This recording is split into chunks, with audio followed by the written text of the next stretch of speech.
আজকে আমি রান্না করছি পাবদা মাছের ঝাল, কাঁচা লঙ্কা আর সর্ষে পোস্ত বাটা দিয়ে। পেঁয়াজ ফোড়ন দেব আর দেব কালো জিরে, সঙ্গে থাকবে শুকনো লঙ্কা ফোড়ন।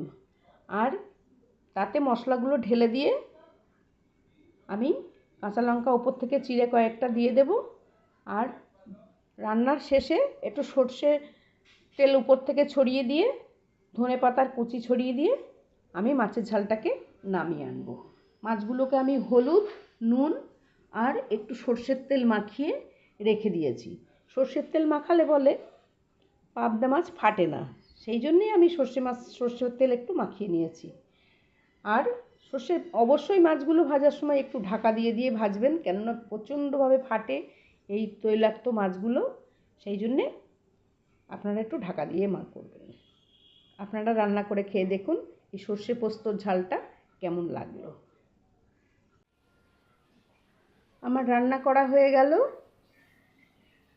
সর্ষে আর পোস্ত দিয়ে পাবদা মাছের ঝাল।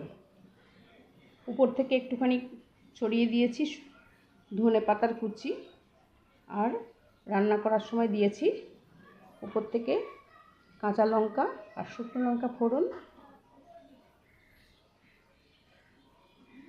খুব সুন্দর রান্না হয়েছে, দেখুন আপনারাও রান্না করে খেয়ে দেখুন, খুব সুস্বাদু এই খাবার। আর মাছটা অবশ্যই সাবধানে ভাজবেন, তা নাহলে সারা শরীর ফটফট করে ফেটে উঠে যাবে। সাবধানে থাকবেন। একটা সাবস্ক্রাইব করতে ভুলবেন না একদম।